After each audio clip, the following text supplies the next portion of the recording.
नमस्कार, स्वागत है आप सभी का न्यूज 18 राजस्थान के चर्चित डिबेट शो 5 का प्रहार में मैं हूं आपके साथ हेमंत कुमार। और आज का मुद्दा नए अध्यक्ष नई चुनौतियां, क्योंकि राजस्थान सरकार ने राजस्थान लोक सेवा आयोग यानी कि आरपीएससी के अध्यक्ष पद पर यूआर साहू को नियुक्त किया है। जो आरपीएससी का चेयरमैन का पद पिछले 10 महीने से लगातार कार्यवाहक के भरोसे था, उसको अब स्थायी चेयरमैन मिल चुके हैं। राज्यपाल हरिभाऊ बागड़े ने इसे लेकर आदेश जारी किए हैं। गौरतलब है कि यूआर साहू प्रदेश के पुलिस महकमे में डीजीपी के पद पर सेवाएं दे रहे हैं। माना जा रहा है कि साहू प्रशासनिक अनुभवी, सख्त निर्णय लेने का मादा रखते हैं और ऐसे में सरकार उनका फायदा आरपीएससी के चेयरमैन के तौर पर उठाएगी। आरपीएससी को लेकर प्रदेश की सियासत गर्म रखी है। कांग्रेस और बीजेपी दोनों एक दूसरे को इस मुद्दे पर घेरते रहे हैं। तो वहीं छात्र लगातार पिछले कई दिनों से आरएस एग्जाम पोस्टपोन करने को लेकर के आंदोलन कर रहे हैं। कुछ छात्र एसआई भर्ती परीक्षा 2021 को लेकर आंदोलन कर रहे हैं। फैसले नहीं हो पा रहे थे।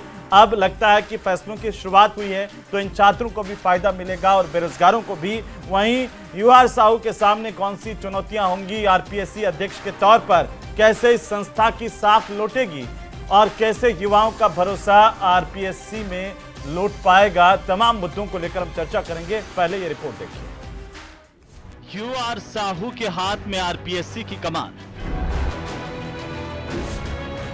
प्रयास वही रहेगा जिस तरीके से पिछले 1.5 साल से परीक्षाएं आयोजित हुई है बिना किसी समस्या के, प्रॉब्लम को, उसी तरीके से उसको आगे आयोजित कराया जाए। साहू बोले, परीक्षाएं समय पर पारदर्शी तरीके से करवाने पर रहेगा फोकस। मेरी जो जिम्मेदारी है कि परीक्षाएं प्रॉपर तरीके से हो, आरपीएससी द्वारा जो कंडक्ट कराया जा रहा है उसमें वही है कि सबको साथ लेके, जैसे मैंने पहले भी कहा, जितना साफ सुथरी और बेटर तरीके से आयोजन हो सकती है उसकी है हमारी जिम्मेदारी और उसके लिए प्रयास रहेंगे। आरपीएससी चेयरमैन के पद को लेकर अशोक गहलोत ने किया था तंज।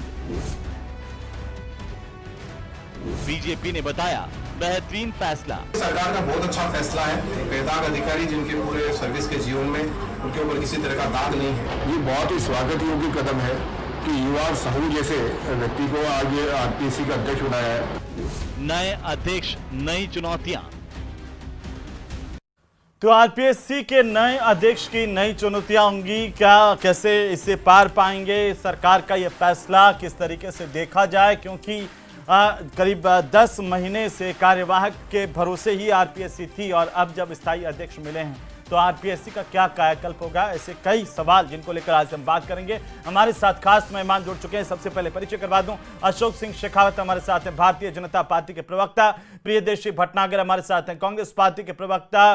साथ ही साथ हमारे साथ हैं प्रोफेसर पीके दशोरा, पूर्व मेंबर हैं आरपीएससी के और आरपीएससी के कामों के जानकार भी है। एसपी मित्तल हमारे साथ हैं, वरिष्ठ पत्रकार के तौर पर।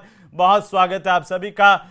सबसे पहले दशोरा साहब, कई महीनों के बाद, करीबन 10 महीनों के बाद आरपीएससी को आखिरकार अब स्थायी अध्यक्ष मिला है, तो क्या चुनौतियां होंगी और कैसे आप इस निर्णय को देख पा रहे हैं यूआर साहू के तौर पर जो नियुक्ति है उसे? क्योंकि पिछली सरकार में भी हमने देखा कि उसी ढर्रे पर बीजेपी भी चलती हुई दिखाई दे रही है। पुलिस महकमे से ही अध्यक्ष बनाए गए थे या ब्यूरोक्रेसी से ही आरपीएससी के अध्यक्ष बने पिछले 3-4 देखें तो। इन्हें कैसे देख रहे हैं? सभी को नमस्कार जी।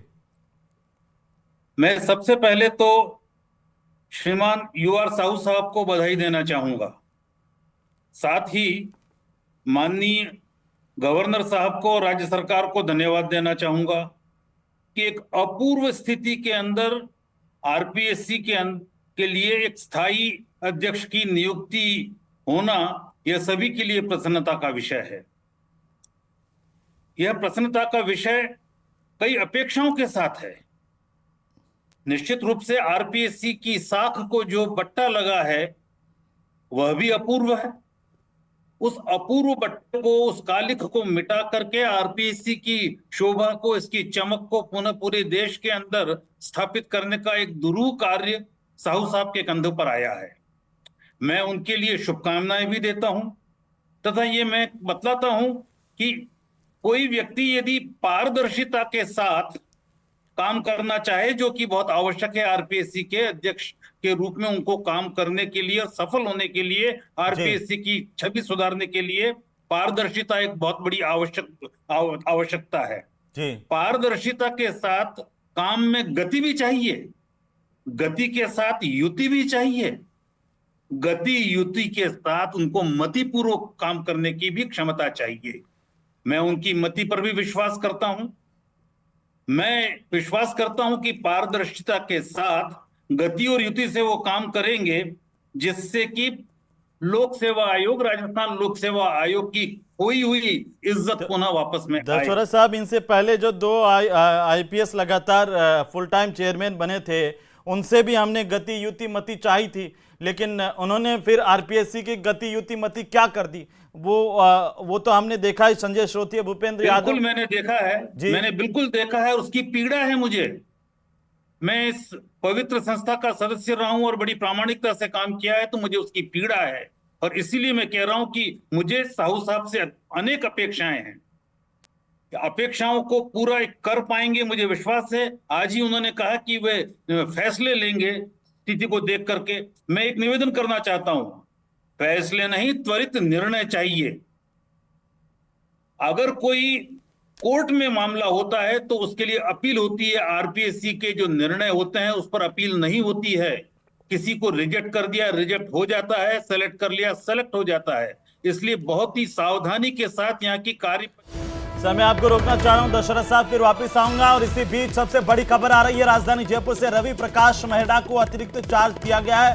डीजीपी पुलिस का अतिरिक्त चार्ज रवि प्रकाश मेहड़ा को दिया गया। ये बड़ी खबर है इस वक्त की, बहुत बड़ी जानकारी इस वक्त की राज्य के पुलिस महकमे से बड़ी जानकारी सामने आ रही है। इससे पहले यूआर साहू को फुल टाइम चेयरमैन के पद पर तैनात किया गया, नियुक्ति दी गई आरपीएससी में, और इस वक्त अतिरिक्त चार्ज डीजीपी का रवि प्रकाश मेहड़ा को दिया गया। ये बहुत बड़ी जानकारी है इस वक्त की। सूबे के पुलिस बेड़े से सबसे बड़ी खबर है इस वक्त की।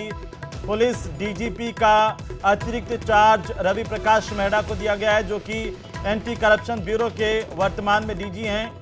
उन्हें अतिरिक्त चार्ज प्रदेश के पुलिस मुखिया का भी दिया गया है।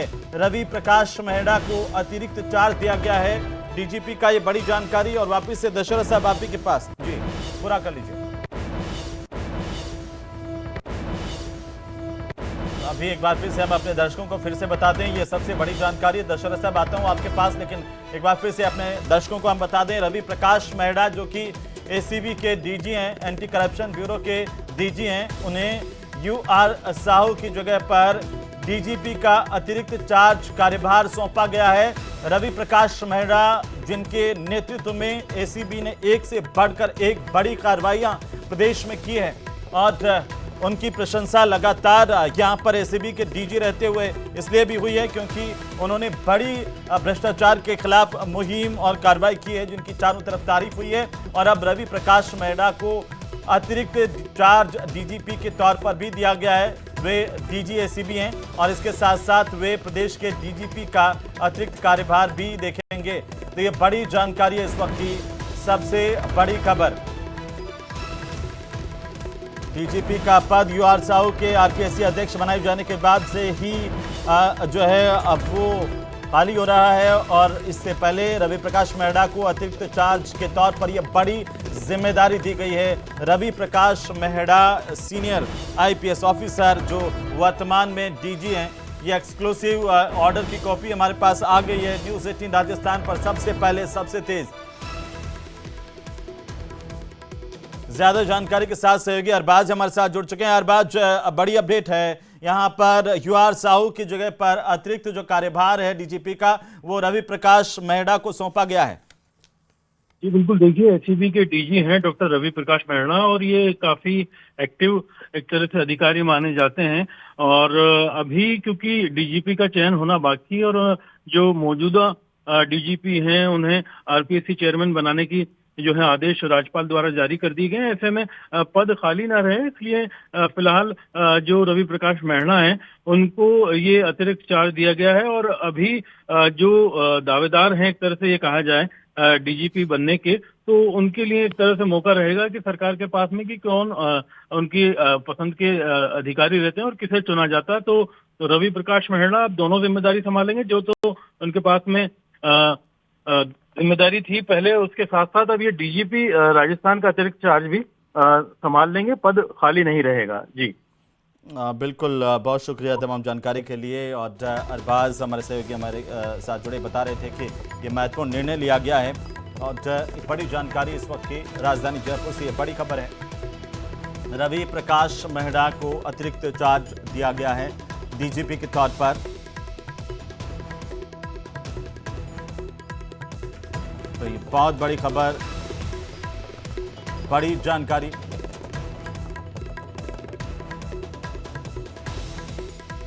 उन्नीस सौ 1990 के बैच के राजस्थान कैडर के आईपीएस अधिकारी रवि प्रकाश मेहरा अब अतिरिक्त जिम्मेदारी भी संभालेंगे डीजीपी के तौर पर भी। और हमारे साथ तमाम मेहमान लगातार बने हुए हैं। जी दशरथ साहब, अपनी बात पूरी कर लीजिए। और इसी बीच हम अपने दर्शकों को यह भी बता दें कि कांग्रेस पार्टी के प्रवक्ता भी हमें ज्वाइन कर चुके हैं। आपका भी बहुत स्वागत है। दशरथ साहब, पूरा कीजिए। मैं सर्वप्रथम अब रवि प्रकाश जी को बधाई देता हूं। जी, साथ ही मैं कहना चाहूंगा कि जो साहू साहब के समक्ष प्रथम चुनौतियां हैं, वह है पहले तो आरपीएससी की साख को पुनः स्थापित करना, उसके लिए पेपर लीक के सारी संभावनाओं को समाप्त करना इनके लिए प्रथम चुनौती है। परीक्षा का संचालन ठीक तरह से हो, इसके लिए उनको व्यवस्था तय करनी पड़ेगी। परीक्षा का संचालन होने के साथ में परिणाम समय पर निकले, यही नहीं विभिन्न प्रतियोगी परीक्षाओं के पाठ्यक्रम का पुनर्निर्धारण हो, जहां जहां पर भी आवश्यक संशोधन करना है, नई शिक्षा नीति के आलोक के अंदर उनका पुनर्निर्धारण करना अगर आवश्यक हो तो वो किया जाना चाहिए। जितनी भी विभागीय पदोन्नतियां हैं पेंडिंग है, उनको त्वरित करवाने का इनका काम एक चुनौती है, जिससे कि सरकारी कर्मचारी जो बैठे हैं उनका पदोन्नति में रोक नहीं लगे। जितनी भी जांच आयोग के संस्तुति के लिए यहाँ पर फाइलें आई हुई है, उनका डिस्पोजल भी त्वरित होना चाहिए। और इतना ही नहीं, बेरोजगारों का, जो नौकरी के लिए अभ्यर्थी हैं उनका, समाज का विश्वास जीतना, यह बहुत बड़ी चुनौती है। यह विश्वास बिल्कुल। और इससे भी ज्यादा दशरथ साहब, आपकी बात में अगर मैं जोड़ूं तो उन्हें अपने जो आरपीएससी के सहयोगी मातहत कर्मचारी जो हैं उनमें से भी ये आइडेंटिफाई करना होगा कि कौन बेईमान और कौन ईमानदार है। तो आप एक ईमानदारों की टीम भी अलग से छांटनी होगी, क्योंकि लंबे वक्त से बड़ा गड़बड़ झाला जहां पर कोई भी पेपर निकाल करके दे रहा है। एसआई भर्ती परीक्षा में तो हमने देखा सारे रिकॉर्ड टूट गए हैं। दशरथ साहब, मैं वापिस आता हूं आपके साथ में। उससे पहले मित्र साहब, एक टिप्पणी इस पर, रवि प्रकाश मेहरा को डीजीपी का अतिरिक्त कार्यभार सौंपा गया है और दूसरा जो महत्वपूर्ण निर्णय है वो है यूआर साहू के तौर पर, कैसे देख पा रहे हैं? मेरा मानना है कि जिसको डीजीपी बनाया जाता है उसी को अतिरिक्त चार्ज दिया जाता है। और मुझे लगता है कि ये क्या नाम से कोई कार्यवाहक डीजीपी नहीं है रवि प्रकाश मेहरा, ये स्थायी रूप से डीजीपी हैं। और आने वाले समय में सिर्फ चूंकि क्या नाम से नई व्यवस्था के तहत भारत सरकार की इसमें अनुमति लेनी होती है, मुझे लगता है वो मात्र औपचारिकता है। और सरकार ने अब एक तरह से नया डीजीपी नियुक्त कर दिया है रवि प्रकाश मेहरा को। यदि इन्हें नियुक्त नहीं, डीजीपी के पद पर नियुक्त नहीं किया जाना होता तो इनको अतिरिक्त चार्ज नहीं दिया जाता। जिन 3-4 लोगों का नाम डीजीपी के पद के लिए चल रहा था, उसमें रवि प्रकाश मेहरा का नाम सबसे ऊपर था। और हमने पिछले दिनों देखा है कि जिस तरीके से राजस्थान में भ्रष्टाचार के खिलाफ मुहिम चलाई गई और जिस प्रकार से मेहरा ने कई बड़े बड़े लोगों को क्या नाम से यहाँ से इसमें रिश्वत लेते हुए गिरफ्तार किया गया, मुझे लगता है कि उसी के उनके कामकाज को देखते हुए डीजीपी की जिम्मेदारी भी अब क्या नाम से सरकार, कई कार्रवाइयां राजस्थान के इतिहास में और जो 1990 के बैच के आईपीएस अधिकारी रवि प्रकाश मेहरा के नेतृत्व में हुई वो ऐतिहासिक है। पहली बार राजस्थान में ऐसा देखने को मिला, भ्रष्टाचार के खिलाफ इतनी बड़ी कार्रवाइयां। बिल्कुल, इसीलिए मैं कह रहा हूँ हेमंत कि ये क्या नाम से ये स्थायी रूप से जो डीजी है वही डीजीपी है, वही क्या नाम से रवि प्रकाश मेहरा बनेंगे। अब जहां तक सवाल राजस्थान लोक सेवा आयोग के नए अध्यक्ष क्या नाम से यूआर साहू की है, तो मैं बताना चाहता हूं कि 10 महीने तक आयोग में अध्यक्ष का पद खाली पड़ा रहा। और वो तब खाली पड़ा रहा जब लगातार ये आरोप लगते रहे कि क्या नाम से जो पेपर है वो लीक हो रहे हैं और बड़ी दिक्कतें हैं। और आपने भी ये जिस बात को इंगित किया कि जो आयोग के अंदर जो परिवर्तन करने हैं, लेकिन सबसे शर्मनाक बात आयोग के लिए यह है कि आयोग के कर्मचारी नहीं बल्कि जो आयोग के सदस्य हैं, जिनको कहा जा सकता है जिनके पास ये जिम्मेदारी है पेपर बनाने की, पेपर छपाने की, डिस्ट्रीब्यूशन की, वही क्या नाम से उसमें इन्वॉल्व थे। जिस तरीके से देखा, बाबूलाल कटारा खुद क्या नाम से पेपर बेचते हुए पकड़े गए, और जो पुराने रामू राम राय का था उन पर भी क्या नाम से गंभीर आरोप लगे हैं। तो आयोग के लिए शर्मनाक बात है। और अब चूंकि यूआर साहू यदि आ गए हैं, तो मुझे लगता है कि अच्छा इन सब मित्तल चीजों साहब, उनके सामने चुनौतियों को लेकर के तो जिक्र अभी दशरथ साहब ने किया। मेरा एक छोटा सा सवाल आपसे ये है कि ये लगातार तीसरी बार है जब एक आईपीएस को इस तरह से आरपीएससी की कमान सौंपी गई, और जो अभी दशरथ साहब कह रहे थे गति युति मति, पिछले जो दो सीनियर आईपीएस थे वो गति युति मति ठीक नहीं कर पाए, उल्टा खराब और कर दी। तो साहू साहब कैसे ठीक कर पाएंगे, और उनसे आपको कितनी उम्मीदें हैं वरिष्ठ पत्रकार के तौर पर, अगर मैं जानना चाहूँ? देखिए हेमंत, क्या लगा उनमें? बिल्कुल आप सही कह रहे हैं। लेकिन मैं एक बात कहना चाहता हूं कि यूआर साहू को भी ये पता है कि ये जो क्या नाम से 5 मेंबर अभी हैं आयोग में, जो भी 5 मेंबर हैं, ये कांग्रेस सरकार के द्वारा नियुक्त हैं, और ये वही मेंबर है जिन पर क्या नाम से पहले भी आरोप लगे। तो साहू साहब को ये पता है, इसीलिए आज उन्होंने क्या नाम से अध्यक्ष पद का, जैसे ही राज्यपाल के आदेश आए तो उन्होंने एक बहुत महत्वपूर्ण बात कही, जिसको भी आपने चैनल पे भी दिखाया।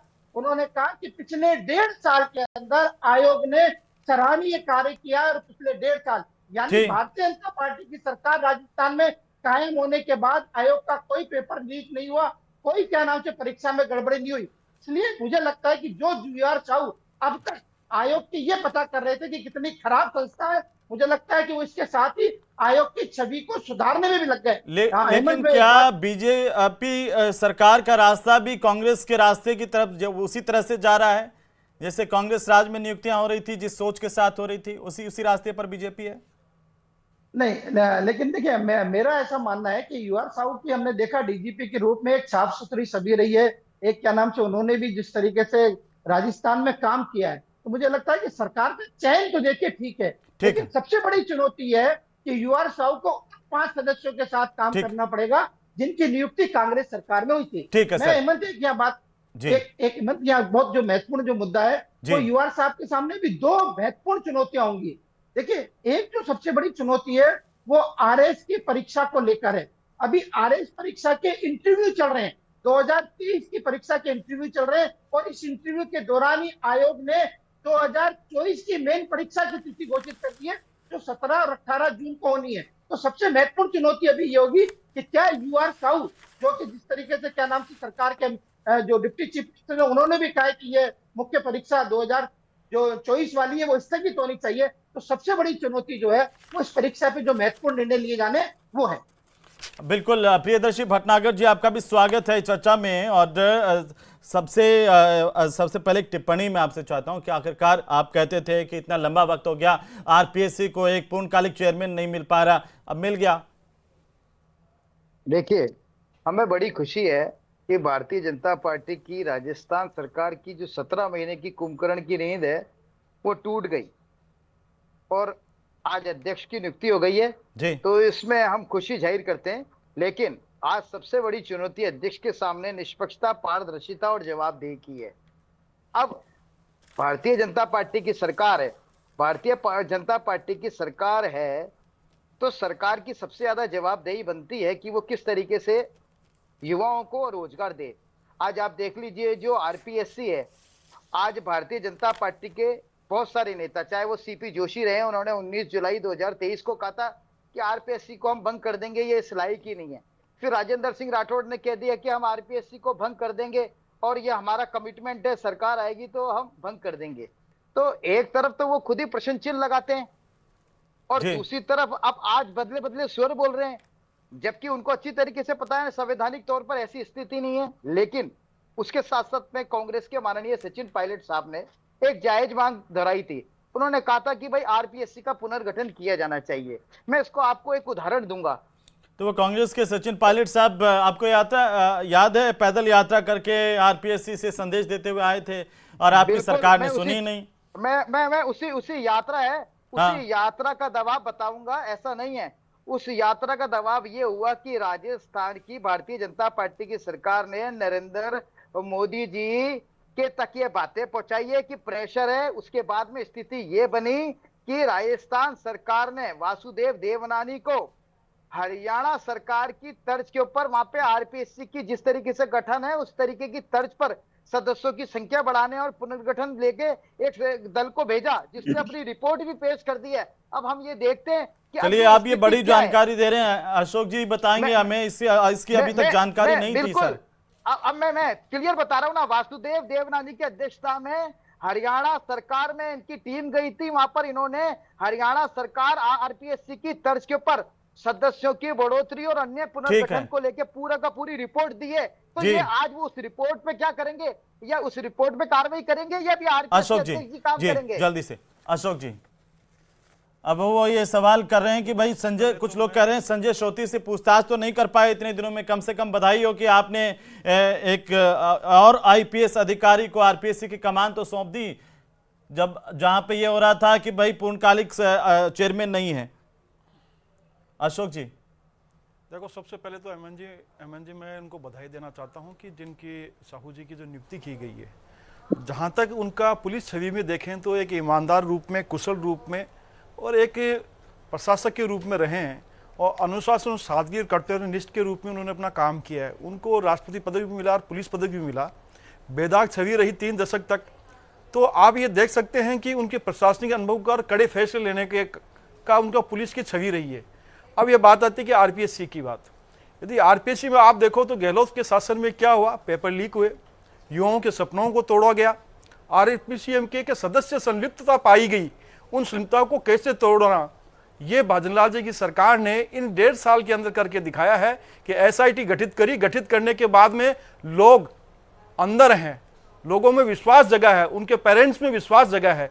तो यही एक स्वच्छ छवि की प्रक्रिया बात आती है। जहां तक भर्ती प्रक्रियाओं की बात आ रही है, इन 1.5 साल में आप देख लीजिए, भर्ती प्रक्रियाओं में चाहे कानूनी बिंदी हो, चाहे कोर्ट के माध्यम से हो, या आरपीएससी या अधिनियम चयन बोर्ड के विभाग के द्वारा हो, उसमें पूरी पारदर्शिता के साथ काम किया है। और 5 साल का आपने पूरा देखा। दोनों पैनलिस्ट हमारे यहाँ बैठे हैं, उन्होंने कहा कि आरपीएससी की छवि को हमें कैसे बचाना है, जो धूलमुल हुई इन 5 सालों में पहले कार्यकाल में, मतलब कांग्रेस के कार्यकाल के अंदर हुई है।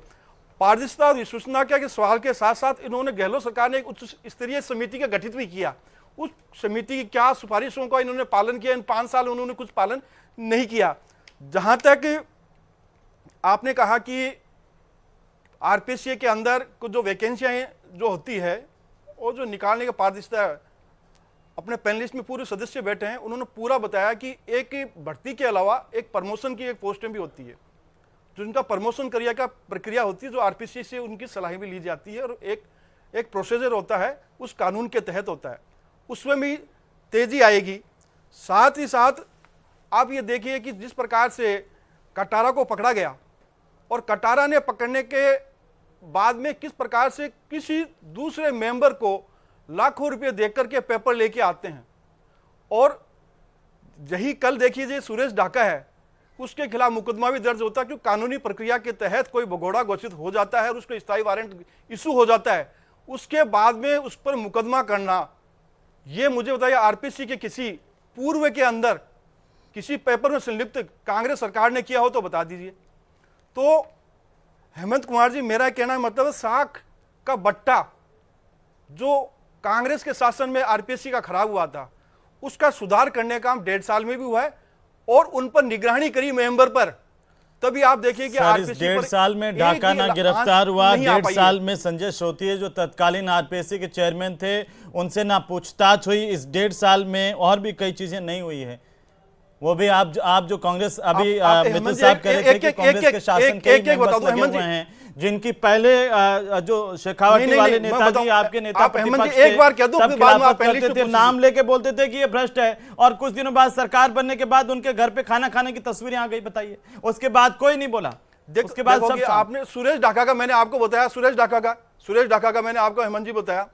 दूसरा, आपकी संलिप्तता की पाई गई, कोई भी मेंबर हो, शासन किसी का भी रहा हो, लेकिन मेंबर के द्वारा पेपर आउट करके लोगों को देना और करोड़ों रुपए वसूल करना, मुझे लगता है कि इस आरपीएससी तो इतना होने के बावजूद आपकी सरकार ये फैसला ही नहीं कर पाई कि उस भर्ती का क्या करें। इसीलिए कह रहा हूं सर, ये फैसले होना शुरू हुए हैं। हम तो भगवान से एक बार मेरी बात सुन लीजिए, फैसले बाकी जो पेंडिंग है वो जल्दी हो जाए।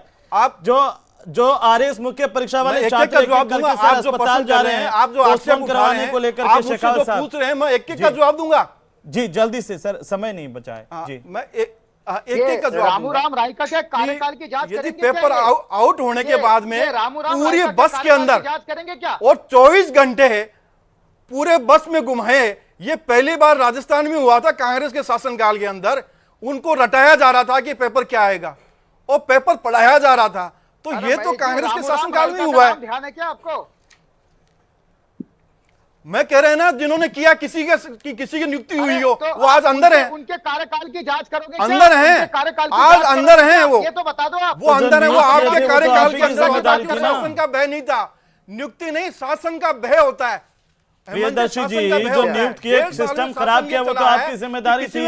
एक छोटी सी टिप्पणी दशरथ साहब, एक छोटी सी, बिल्कुल छोटी सी, कि फैसले इतने महत्वपूर्ण हैं जो पेंडिंग पड़े हुए हैं सर। आरएस मुख्य परीक्षा पोस्टपोन करने के लिए छात्र अब लगातार प्रदर्शन करते करते थक हार करके एक एक करके भर्ती हो रहे हैं अस्पताल में, कोई सुनवाई नहीं हो पा रही है। आरएस की परीक्षा को तो स्थगित किया जाना चाहिए। मैं पहले भी आपके चैनल पे कह चुका कौन रहा है सर, हूं, क्योंकि नैतिकता भी कुछ चीज होती है। नैतिकता से होना चाहिए, व्यवस्था से होना चाहिए और विद्यार्थियों और कैंडिडेट्स के भले के लिए होना चाहिए। यह सभी का भले की बात है। बिल्कुल, चलिए बहुत शुक्रिया चर्चा में शामिल होने के लिए। कुल मिलाकर के नए चेयरमैन आरपीएससी को मिल गए हैं। उम्मीद की जानी चाहिए कि यूआर साहू वो करके दिखाएंगे जो पिछले 2 आरपीएससी चेयरमैन नहीं करके दिखा पाए, और एक भरोसा और विश्वास फिर से आरपीएससी का कायम होगा।